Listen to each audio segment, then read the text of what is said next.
31 años después.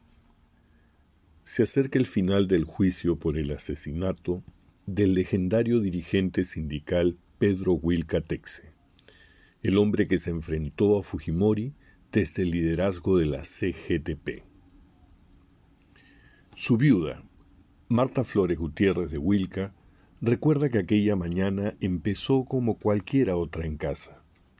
Pedro Wilka Texe fue el primero en levantarse.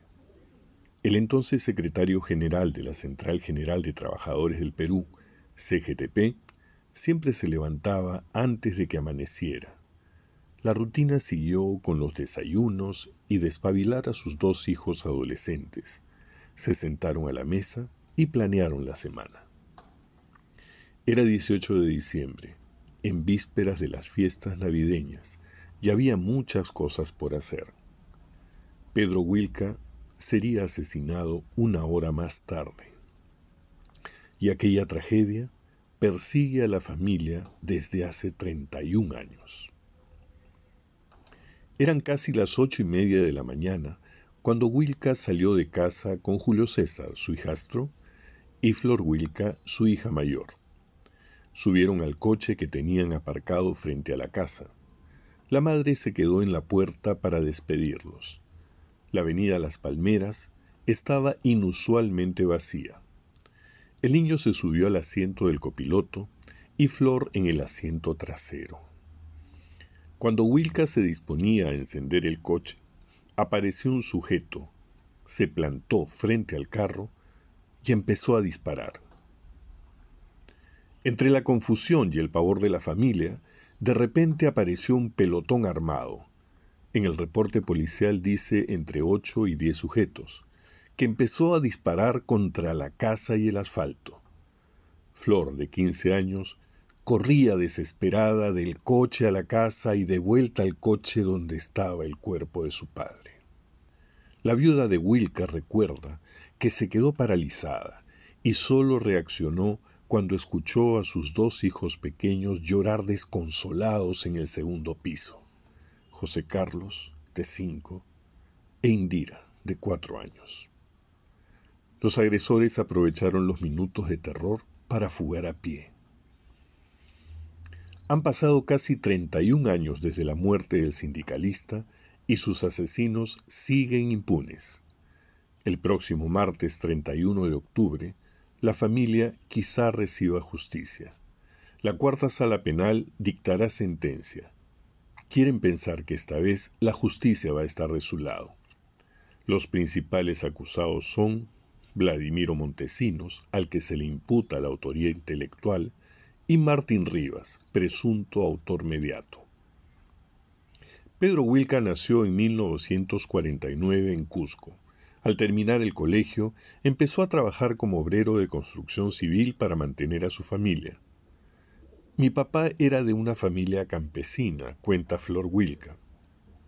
Lo recuerdo hablando quechua, tratando de reivindicar sus orígenes.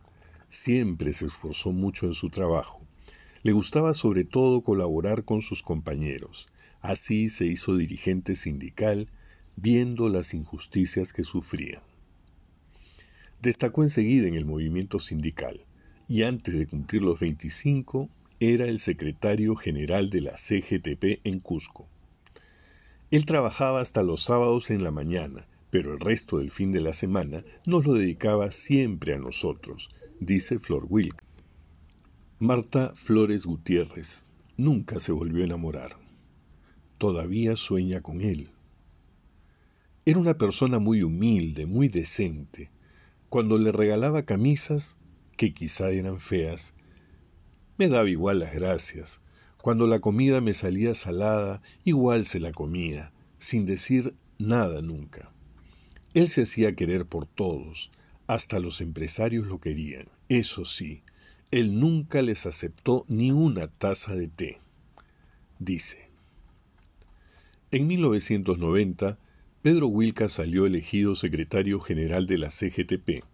Desde el día que asumió el cargo, se convirtió en un implacable adversario del régimen de Alberto Fujimori, que acababa de asumir la presidencia. Durante el primer año de su gobierno, Fujimori apuntó sin disimulo a los derechos laborales y a los movimientos sindicales.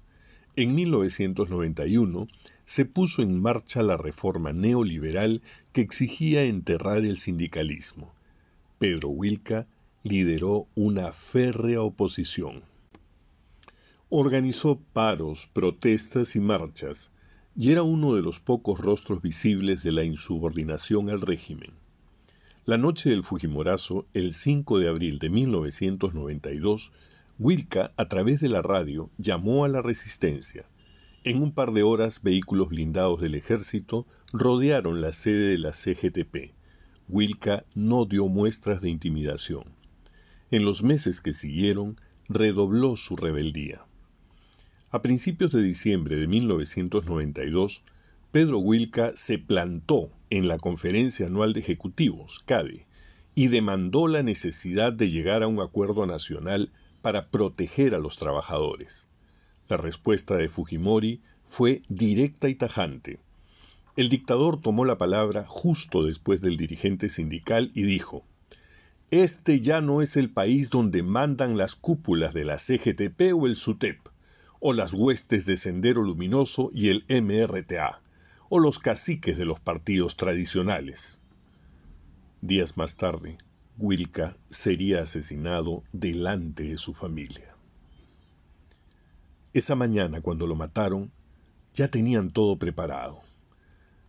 A las 10 de la mañana el señor Fujimori ya estaba cantando: «Hemos capturado a los asesinos». Dijeron que los culpables eran de Sendero Luminoso. Por supuesto era falso, dice Marta Flores Gutiérrez. El asesinato fue a las 8 de la mañana. Uno de los supuestos culpables, que se apellidaba Guamán, lo tenían capturado desde las 6.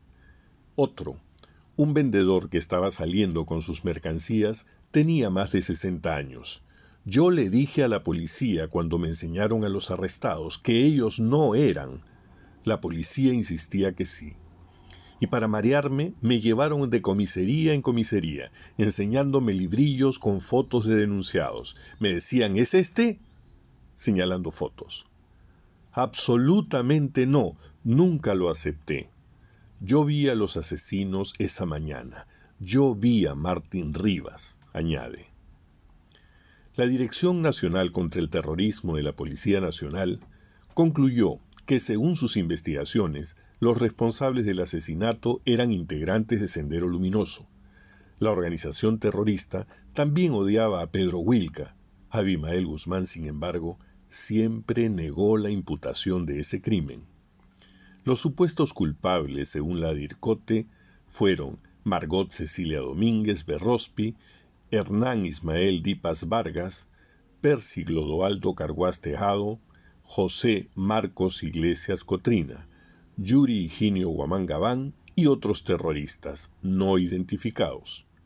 El 8 de febrero de 1993, un juez sin rostro sentenció a los senderistas. Fujimori tenía a los jueces comprados, dice Indira Wilca. La familia no se dio por vencida y siguió batallando en los tribunales. 4 años más tarde, la viuda denunció formalmente a los miembros del Grupo Colina. La denuncia recogía el testimonio de 2 ex agentes del Servicio de Inteligencia Nacional vinculados al Grupo Colina, que declararon que el escuadrón de Martín Rivas había perpetrado el crimen. Incluía también las declaraciones del general en retiro, Rodolfo Robles Espino, quien avalaba esta versión, y hacía hincapié en las irregularidades del proceso judicial de los senderistas condenados por el asesinato. La denuncia fue archivada. A nosotros no nos queda ni sombra de duda de que fue el Grupo Colina, dice Flor Wilca. Fue mi papá quien nos dijo que si algo le pasaba, el responsable era Alberto Fujimori, continúa. Mi papá regresó del CADE del 92 alarmado. Nos reunió a todos, nos sentó a la mesa y nos dijo que un general le avisó que Fujimori iba a intentar atentar contra su vida. El problema es que mi papá, a pesar de decir que tenía que tener cuidado, pensó que como era una persona pública, no se iban a atrever a hacerle daño. En marzo del 2003, las condenas a los senderistas fueron anuladas. Según la Sala Penal Nacional de Terrorismo, si bien Sendero Luminoso era responsable, la policía había capturado a las personas equivocadas.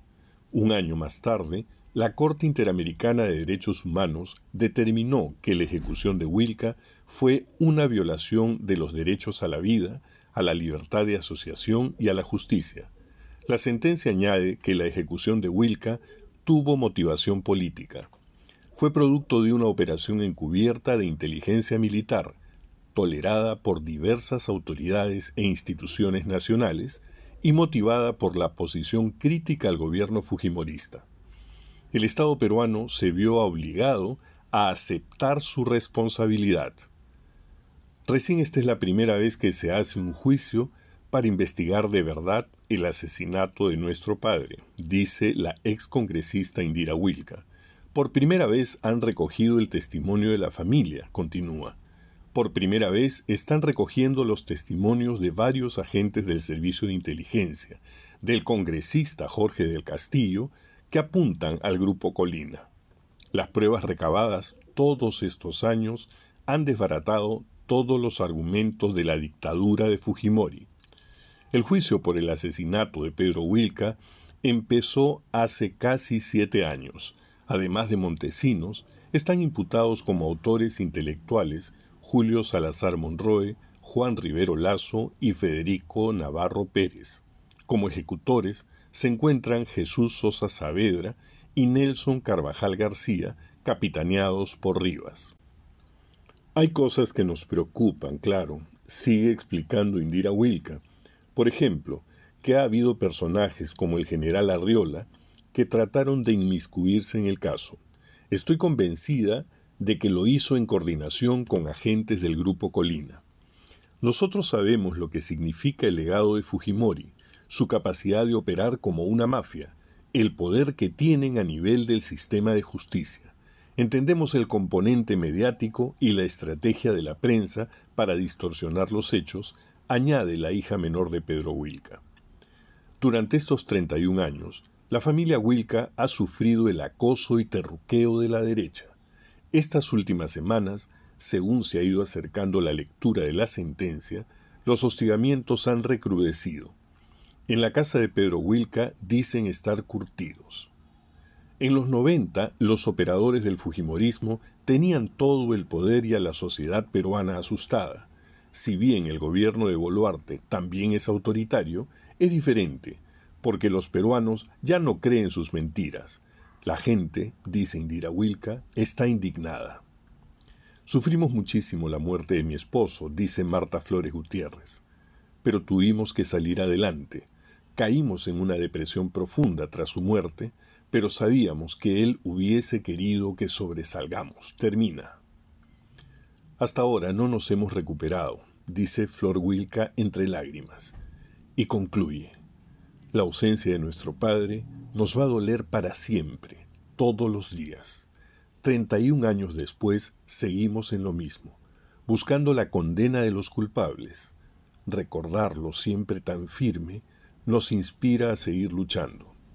Pero necesitamos que esto termine para poder seguir adelante con nuestras vidas. Necesitamos poder dejar atrás el duelo. Hola, Indira, ¿se puede? Muy bien, estamos en vivo. ¡Sorpresa! Estamos con Indira Wilca. ¿Qué tal? Buenas tardes. Mensaje para todos los compatriotas que se han sumado desde muchas regiones y también a nivel internacional. Bueno, esta es una marcha muy importante, ¿no? Una movilización contundente. Ustedes están viendo cómo se está desplazando todavía muchas cuadras, ya las delegaciones de todo el país, pero también gente que ha venido a sumarse desde aquí, desde la ciudad de Lima, y con un solo sentir, ¿no? Que ya avancemos hacia un proceso de reconocimiento del nuevo gobierno de Pedro Castillo, un gobierno que ha sido elegido por la mayoría del pueblo, sobre el cual la gente tiene expectativas de cambio muy grandes. Eso no se puede retrasar más, eso no se puede deslegitimar, y hay que, creo, rechazar cualquier tipo de intento de boicotear esta elección, ¿no? Que ya lo hemos escuchado en la boca de los representantes del fujimorismo, no se puede permitir ello, y bueno, simplemente eso, creo que están movilizados y vigilantes. Se ha dado a conocer que todavía hay una especie de levantamiento de los militares asusando desconocer al nuevo presidente de la República. Están jugando con esta idea, ¿no? Muy peligrosa, muy temeraria y también muy antidemocrático, ¿no? No tiene nada que ver acá la Fuerza Armada ni la Fuerza Militar. Esta es una decisión de los ciudadanos. Así que hay que ser vigilantes. Miren, ya lo han desmentido el Ministerio de Defensa también, pero yo la verdad creo que el fujimorismo es una fuerza tan poco democrática que son capaces de todo, ¿no? Así que estemos vigilantes para que nadie se robe este triunfo popular. Después de décadas, un gobierno que la gente siente que lo representa, que representa a los sectores más olvidados, más excluidos, eso no se puede frustrar, tampoco se puede boicotear. Muchas gracias, Emilia. Cuídate. Bueno, ahí están varios compatriotas. Hemos sacado importante reflexión de la señorita Elira Wilca. Esperemos que nunca cambie su actitud, la sencillez que ella tiene. Viene del pueblo. Recuerden que su padre fue ejecutado por las manos del gobierno de Alberto Fujimori, tildando de que era terrorista. Así son los que no se identifican con el pueblo, ¿no? Bueno, ahí está su heredera, que de alguna u otra manera levanta las banderas de luchar contra la corrupción.